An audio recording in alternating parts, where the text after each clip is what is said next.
Beneath the bustling streets of New York City lies a world unseen by most, a labyrinth of tunnels, pipes, and shadows, an underground network that carries the lifeblood of the metropolis above. It's a world of forgotten history, whispered legends, and for some, unspeakable horrors. This story begins on a cold November evening, deep in the belly of this concrete jungle.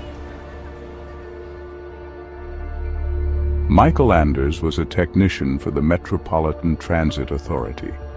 He'd seen it all over his 15-year career: collapsed tunnels, electrical fires, rats the size of small dogs.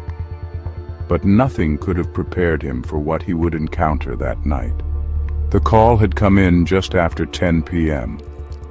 A train, the last one of the night, had stalled between two stations along Line 5. Routine, a technical glitch, they said. But as Michael descended into the service tunnels, flashlight in hand, he couldn't shake the feeling that something was off. The air was damp and heavy, carrying the metallic tang of rust and the faint stench of decay. His flashlight beams sliced through the darkness, revealing slick walls and graffiti scrawled in faded paint. Somewhere in the distance, water dripped rhythmically, a steady metronome that seemed to amplify the oppressive silence. And then he heard it, a noise that didn't belong. A faint scraping sound like nails on concrete, carried on the still air. Michael paused, his heart thudding in his chest. He scanned the tunnel with his flashlight, but there was nothing there. Just shadows that seemed to shift and dance at the edges of the light. Michael, just the rats, he muttered to himself, though the words felt hollow. He pressed on, each step echoing louder than the last. The stalled train was still a quarter-mile ahead, its emergency lights faintly visible in the distance. As he walked, a high-pitched whine cut through the air. It was faint at first, barely audible, but it grew louder, more shrill, until it seemed to reverberate in his skull. Michael froze, gripping his flashlight like a weapon. "Hello?" he called, his voice trembling. The echo of his words seemed to mock him, stretching endlessly into the darkness. He thought of turning back. He thought of calling for backup. But protocol was protocol, and he wasn't about to let fear get the better of him. Not yet. He pressed on, the beam of his flashlight now shaking as his grip faltered.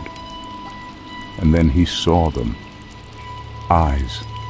Two pinpricks of light, glowing an unnatural yellow, staring at him from the darkness. They blinked once, then twice, and disappeared.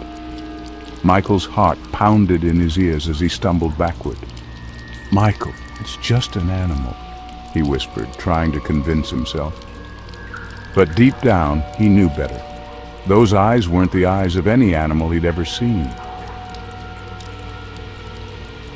The noise jolted him back to reality. He swung his flashlight toward the sound, but the tunnel was empty. The only movement was the faint shimmer of water trickling along the floor. Minutes felt like hours as he crept deeper into the tunnels. The eyes didn't return, but the feeling of being watched was inescapable. His flashlight beam caught fleeting glimpses of graffiti and rusting metal, but no sign of the train or anything alive. The high-pitched sound returned, louder and more grating.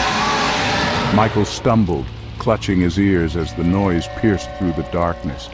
It felt as though it was inside his head, burrowing into his thoughts. The sound seemed alive, a presence as oppressive as the weight of the tunnel walls around him. And then he saw it. The Rake. It emerged from the shadows like a nightmare come to life. Its emaciated frame was eerily humanoid, its skin pale and stretched tight over skeletal limbs. Its eyes glowed faintly, unblinking and fixed on him. Its mouth opened, emitting a keening wail that made Michael's knees buckle. Michael turned and ran, his flashlight swinging wildly. The creature's footsteps. No, they weren't footsteps, they were something else. A series of sharp, skittering impacts followed him, echoing through the tunnel. He didn't know where he was going. The tunnels were a maze, and his only thought was to escape. The sound of the creature's pursuit grew louder, closing the distance with every step. He tripped and fell hard, the flashlight slipping from his grasp and rolling to a stop a few feet away. He scrambled for it, his fingers brushing the cold metal just as the rake appeared in the beam of light. It stood still for a moment. Its wail grew louder, filling the tunnel with an unbearable sound. Michael screamed and threw the flashlight at it, the beam going dark as it clattered against the wall. Darkness enveloped him, broken only by the faint glow of those eyes. He crawled backward, his breath hitching as the creature advanced. He reached for the wall, his hands finding an old, rusted pipe. Desperation fueled his strength as he tore it free and swung wildly, the metal whistling through the air. The rake dodged effortlessly, its movements unnervingly fast. The pipe clanged against the wall, the sound reverberating in the confined space.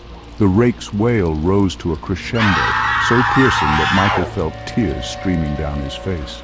His vision blurred and the tunnel seemed to spin. He swung the pipe again, this time grazing the creature. It recoiled, its glow dimming momentarily. That split second gave Michael the chance to scramble to his feet and run. The labyrinth of tunnels seemed endless. Every turn felt like a dead end waiting to happen, every shadow a trap. He could feel the creature's presence behind him, its shrill cries echoing through the darkness. His legs burned, his lungs screamed for air, but he didn't stop, couldn't stop. He stumbled into a junction, the faint hum of electricity signaling he was near a main line. Hope flickered in his chest as he spotted a maintenance ladder leading up to a service hatch. He climbed, his muscles straining with every pull. Below, the rake let out a guttural sound, part growl, part scream as it approached. Michael reached the hatch and pushed with all his strength. The rusted metal groaned in protest, but finally gave way. He hauled himself up into the dimly lit maintenance room, slamming the hatch shut behind him. He collapsed against the wall, his body trembling uncontrollably. For a moment there was silence. Then faintly he heard the sound of nails scraping against the metal hatch. The sound grew louder, more insistent. Michael grabbed a nearby wrench, his knuckles white as he prepared for the worst. And then, just as suddenly as it started, the noise stopped. The silence was deafening. Michael sat there, wrench in hand, waiting. Minutes passed, stretching into what felt like hours. Finally, he dared to move, his body aching with every step as he made his way to the nearest exit. When he emerged into the cold night air, the city's lights seemed brighter than ever. He collapsed onto the pavement, gasping for breath. A passerby stopped to help, their concerned face blurring as exhaustion overtook him. Michael never returned to the tunnels.